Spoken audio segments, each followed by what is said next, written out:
오늘 웨슬리 회심 기념 주일입니다. 존 웨슬리 목사님이 회심하신 기념으로 이제 지키는 예배인데, 오늘 야외 예배를 나왔지만 그래도 웨슬리 목사님을 생각하면서 이 시간에 예배를 좀 드리려고 합니다. 오늘 본문으로 읽은 말씀은 우리가 너무나도 잘 알고 있는 말씀입니다. 사도 바울이 예수님을 만나는 장면입니다. 여러분, 사도 바울은 유대인이고 기독교인들, 예수 믿는 사람들을 박해하는 일에 앞장섰던 사람인 거 잘 아시죠? 그날도 다메섹이라고 하는 그 도시에 기독교인들을 체포해서 옥에다 가두는 그 일을 위해서 다메섹으로 가던 도중에 그때 하늘에서 강한 빛이 내려 비치면서 그가 말에서 이제 고꾸라져 이제 땅바닥에 떨어지게 됩니다. 말에서 떨어져서 고꾸라지는데, 그때 그 강한 빛에 의해서 이 사도 바울의 눈을 앞을 보지 못하게 됩니다. 그리고 그때 하늘에서 음성이 들려옵니다. 예수님의 음성이었어요. 사울아, 너는 왜 나를 박해하느냐? 나는 내가 박해하는 예수다. 여러분, 이것이 사도 바울이 예수님을 만나는 회심의 장면인 줄로 믿습니다. 이 만남을 통해서 사울이 바울로 변화가 되잖아요. 사울은 예수님이 하나님의 아들임을 부정했고, 예수님이 죽어서 그것으로 끝났다고 생각을 했지, 예수님의 부활을 믿지 않는 사람이었단 말이에요. 그런데 자기가 그날 그 부활하신 예수님을 만났습니다. 그것을 통해서 이 사도 바울이 회심을 하는 거죠. 아, 내가 정말 죽을 죄를 졌구나. 내가 정말로 해서는 안 될 일을 했구나. 그러면서 회개하고 그가 회심이 되어서 이후로는 그가 예수님을 박해하던 사람에서, 핍박자에서 어떻게 바뀌게 되죠? 전도자로 바뀌게 되는 것. 이게 바로 사도 바울의 회심이에요. 사도 바울이 예수님을 만났기 때문에 그의 인생이 놀랍게 변화된 것입니다. 존 웨슬리 목사님은 영국에서 태어난 목사님이고요. 목사님 가정에서 태어났어요. 영국 옥스퍼드 대학에서 신학을 공부해서 목회자가 됐습니다. 그리고 미국 선교사로 헌신을 합니다. 그런데 이 존 웨슬리 목사님은 그렇게 목사님 가정에서 자라서 신학을 공부하고 선교사로까지 갔는데, 그럼에도 불구하고 하나님을 만나지를 못했어요. 그러던 중에 1738년 5월 24일, 지금으로부터 287년 전이에요. 굉장히 오래전이죠. 287년 전에 5월 24일이니까 바로 어제예요. 저녁에 한 집회에 참석했습니다. 영국 런던 가에 있는 올더스케이시라고 하는 거리에 있는 한 집회에 참석을 해서 거기서 말씀을 듣다가 마음이 뜨거워지는 은혜를 경험합니다. 그래서 존 웨슬리 목사님 그 일을 통해서 그의 인생이 완전히 달라지게 되죠. 그것을 우리는 존 웨슬리 회심이라 그렇게 말합니다. 웨슬리 목사님이 그날 말씀을 듣다가 하나님을 만나게 된 줄로 믿습니다. 사도 바울은 다메섹으로 가다가 하나님을 만나서 그의 인생이 달라졌고요. 존 웨슬리 목사님은 올더스케이가에 있는 한 집회에 참석해서 예배를 드리고 말씀을 듣다가 그가 하나님을 만나게 되었어요. 그래서 그의 인생이 회심하며 달라지게 된 것이죠. 그가 목사님 가정에서 태어났고, 그가 신학을 공부하고, 그리고 그가 교수가 되고, 그리고 선교사가 되었고, 그렇지만 그것으로 다가 아니었어요. 주님을 만나지 못했을 때 그는 뭔가 공허함을 느꼈고, 그리고 뭔가 큰 일을 하지 못했어요. 그러던 중에 그가 하나님을 만남으로 그의 놀라운 인생의 변화가 생기게 되었고, 그가 하나님께 귀하게 쓰임받았고, 그 존 웨슬리 목사님을 통해서 감리교회가 시작된 줄로 믿습니다. 오늘 이 존 웨슬리 목사님의 신앙을 좀 몇 가지로 나누어서 생각해 보려고 합니다. 존 웨슬리 목사님이 왜 그렇게 훌륭하고 유명한 목사님인가? 왜 우리는 이렇게 존 웨슬리 목사님의 탄생이나 존 웨슬리 목사님의 회심일을 우리가 왜 기념을 해야 되는가? 그것은 그만큼 존 웨슬리 목사님이 감리교회를 시작한 분으로 유명하기 때문에, 감리교회뿐만 아니라 정말 전 세계적으로 정말 모든 사람들에게 큰 영향을 끼쳤던 분이기 때문에 우리가 존 웨슬리 목사님에 대한 그 말씀을 함께 나눌 필요가 있다고 생각을 해요. 그래서 제가 이 시간에 여러분들에게 간단하게 존 웨슬리 목사님을 몇 가지로 소개하려고 하는데, 존 웨슬리 목사님은 어떤 분이었는가 하면요, 첫째로 경건훈련이 잘 된 사람입니다. 저를 따라하겠습니다. 경건 훈련이 잘 된 사람. 여러분, 경건 훈련 매우 중요한데요. 이 존 웨슬리 목사님은 경건 훈련이 잘 되었어요. 그의 아버지도 목사님이셨고 그의 어머니는 목사님의 따님이었어요. 그래서 아버지는 어떻게 보면 굉장히 자상하신 분이고 책과 음악을 좋아하는 분이었어요. 그래서 아버지는 존 웨슬리 목사님과 자녀들에게 마치 친구 같은 분이셨답니다. 굉장히 자상하신 분이셨어요. 반면에 어머니는 굉장히 엄격하셨습니다. 그래서 어머니가 철저하게 자녀들을 양육하고 가르치는데 웨슬리 어머니는요, 1살 때부터 자녀들이 많았잖아요. 1살 때부터 회초리로 아이들을 훈육했어요. 아침에 일어날 때와 밤에 잠자리에 들 때는 반드시 주기도문 암송, 교리문답, 성경 구절 암송을 하게 했습니다. 5살 때부터. 그리고 5살이 되면 알파벳을 가르쳤고 그 다음에는 성경책을 가르치고 그리고 학문을 가르쳤다고 합니다. 이러한 어머니의 엄격한 신앙 교육과 그리고 가르침에 힘입어서 존 웨슬리 목사님은 어렸을 때부터 굉장히 경건한 훈련을 하면서 자랐습니다.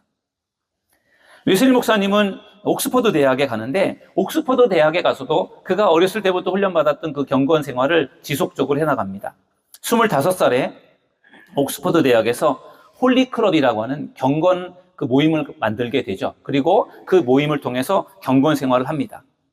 같이 그 홀리클럽에 있는 회원들하고 일종의 동아리 회원들이에요. 그들과 함께 매일 밤 6시부터 9시까지 모여서 기도를 하고 성경을 연구했어요.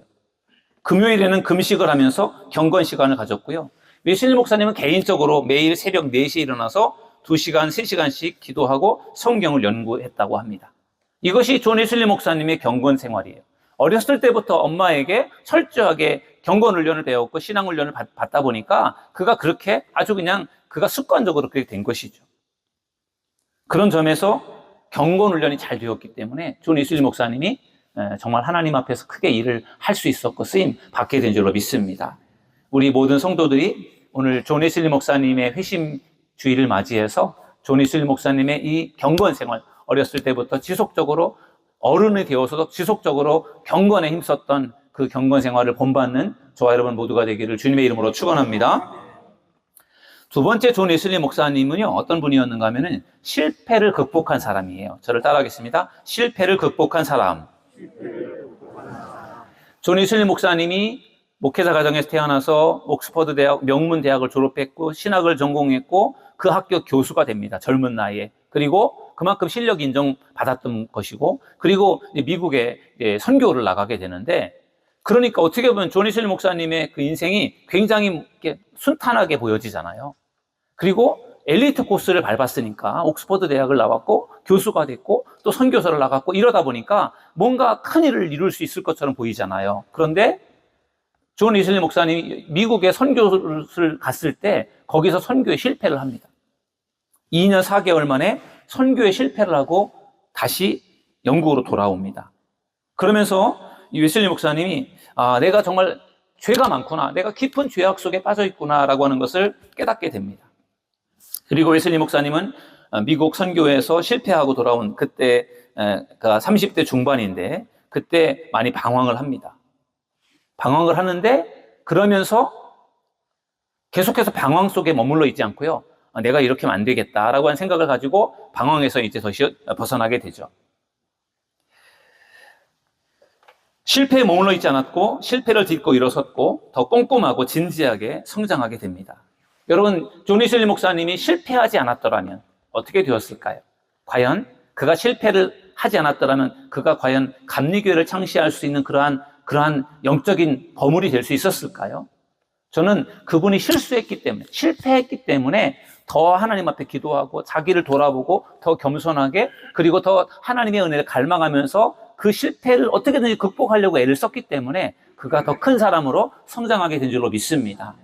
여러분, 실패라는 것이 반드시 나쁜 것은 아니에요. 여러분, 인생 가운데 항상 성공하는 사람이 어디 있겠습니까? 한 번도 실패를 하지 않는 사람이 어디 있겠어요? 실수도 하고 실패도 하는 거예요. 저도 재수도 해봤고요. 대학에 실패를 해서 재수도 해봤고요. 또 저도 하여튼 제가 볼 때는 저도 그렇게 순탄하지만은 않았던 것 같아요, 인생이. 그런데 정말 일이 잘 풀려서 순탄하게 가는 인생도 참 좋지만 때로는 일이 잘 안 풀리고 막 내가 원했던 대로 안 되고 실수하고 실패하고 그러는 과정들을 걸칠 때 더 자신을 돌아보게 되는 것 같아요. 아, 내가 이러면 안 되지. 내가 너무 나 자신을 믿었구나. 내가 하나님 앞에 더 기도해야 되겠구나. 그런 생각을 가지면서 내가 어떤 부족함이 있는지를 돌아보게 되고, 그리고 하나님을 더 의지하게 됐던 저 자신을 돌아보게 됩니다. 그래서 제가 오히려 실패를 했던 그런 때에 더 제가 주님을 의지했던 것 같아요. 존 웨슬리 목사님처럼 말이에요. 여러분들도 인생을 살다 보면은 때때로 여러분들이 원하는 대로 되지 않을 때가 있어요. 실수할 수 있고 실패할 때가 있단 말이에요. 그럴 때 낙심하지 마시고 다시 도전하시고 다시 하나님 앞에 기도하면서 여러분 낙심해서 일어설 수 있고 실패를 극복할 수 있는 믿음의 성도들이 되시기를 주님의 이름으로 축원합니다. 미국 선교의 실패를 한 웨슬리 목사님이 자기의 부족함을 깨닫고 목회를 그만두려고 그렇게 생각하고 있을 때 피터 벨러라고 하는 목사님이 웨슬리에게 이런 말씀을 해주었어요. 믿음을 얻을 때까지 믿음을 전하시오. 그리고 믿음을 얻은 다음에는 바로 그 믿음을 전하시오. 믿음이 없더라도 전할 수 있다는 거죠. 믿음이 없을 때는 믿음이 생길 때까지 전하십시오. 믿음이 생겼으면 그 믿음을 전하십시오. 이렇게 그 피터 벨러가 말해 주었는데 그 말씀이 웨슬리에게 큰 도전이 되었어요. 그래서 내가 이렇게 있으면 안 되겠다 생각을 하고 그가 믿음이 부족하지만 내가 믿음을 얻기 위해서 내가 더 전해야 되겠다. 그런 마음을 가지고 전했고 그러면서 그가 새롭게 이제 그 실패를 극복하게 됩니다. 존 웨슬리 목사님이 하나님 앞에 크게 쓰임 받을 수 있었던 중요한 이유, 실패에 머물러 있지 않았고 그 실패를 극복했기 때문인 줄로 믿습니다. 여러분들 가운데서도 정말로 승승장구하면서 하는 일들이 잘 되는 그런 분들도 있겠지만 정말로 요즘에 너무너무 경기가 어렵고 힘들어서 하는 일들이 너무너무 안 되어서 참 어려움 속에 있는 분들도 계실 겁니다. 여러분 포기하지 마시고 절망하지 마시고 하나님 앞에 더 기도하면서 하나님을 의지하는 여러분들이 되기를 주님의 이름으로 축원합니다. 그럼 하나님이 반드시 도와주실 줄 믿습니다. 내 힘으로 할 수 없는 일, 우리의 상식과 우리의 어떤 그러한 힘과 능력을 초월하는 하나님의 은혜가 분명히 임하게 될 줄로 믿습니다.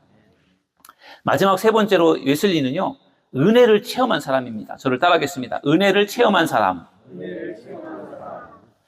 영국 옥스퍼드 대학을 나오고 또 이제 목회자가 되어서 선교에 갔다 실패하고 돌아온 존 웨슬리 목사님이 방황을 하는 그런 시간 속에 그가 어느 날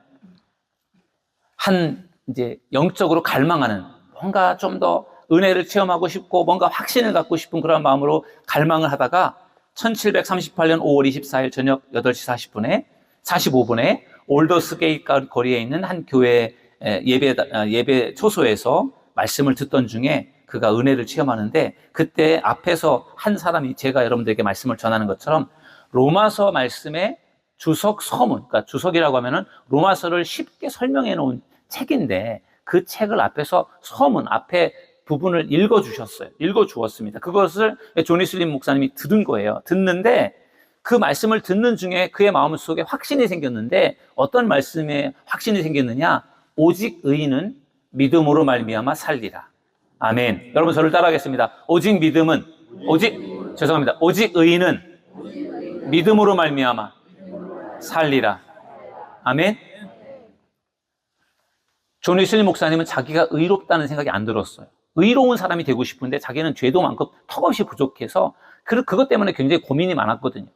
근데 오직 의인은 믿음으로 산다라고 하는 그 말씀을 들을 때 맞아 믿으면 되는 거지 하는 그 마음, 그 말씀이 마음에 확 와닿으면서 확신을 갖게 되었다. 내가 믿음이 있었는데 내가 믿으면 되는데 내가 왜 이렇게 방황하나 그런 생각을 하면서 그가 그 이후에 굉장히 놀랍게 변화가 됩니다. 뜨거운 은혜를 체험하게 되었고 능력을 갖게 되었고 그래서 그 이후에 웨슬리 목사님이 말씀을 선포할 때 수많은 사람들이 회개하는 놀라운 역사가 일어나게 된 줄로 믿습니다. 오직 의인은 믿음으로 말미암아 살리라. 오늘 이 자리에 어린이부터 노인에 이르기까지 다양한 우리 연령층의 사람들이 모여서 예배를 드립니다.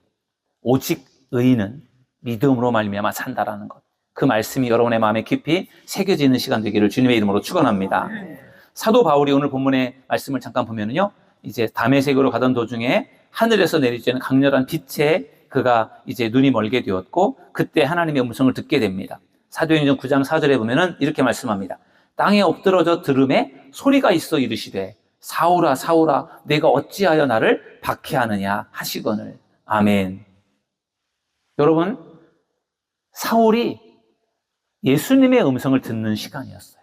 사울아 사울아 네가 어찌하여 나를 박해하느냐. 바로 자기가 부정하고 믿지 않았던 예수님의 음성을 듣는 그 순간에 사울의 삶이 완전히 달라지게 된 줄로 믿습니다. 사울이라는 이름에서 바울로 이름이 바뀌게 되고요, 핍박자에서 전도자로 바뀌게 됩니다. 하나님께서 그에게 능력을 주셔서 그가 이방인의 전도자로서 이방 지역에 가서 복음을 전합니다. 여러분, 같은 동족에게 복음을 전하는 것도 힘든데 말도 다르고 언어도 다르고 어떻게 보면 피부도 다른 그런 다른 지역에 가서 복음을 전한다는 것이 이게 얼마나 어려운 일이겠습니까? 그런데 바울은 그 일을 자기의 사명으로 알고 그것을 감당을 했고, 그 일을 통해서 많은 교회를 세웠고 많은 영혼을 구원하게 된 줄로 믿습니다. 그렇게 될 수 있었던 중요한 이유는 사도 바울이 예수님을 만났기 때문인 줄로 믿습니다. 존 위슬리 목사님도 마찬가지로 연약함 중에 말씀을 들으면서 은혜를 경험했기 때문에 그가 변화되어 감리교회를 세우는 그런 놀라운 그런 인물이 된 줄로 믿습니다. 오늘 이 시간 우리가 존 위슬리 목사님의 회심 기념주일을 맞이해서 사도 바울의 회심, 존 위슬리 목사님의 회심에 대해서 같이 말씀을 나눴어요.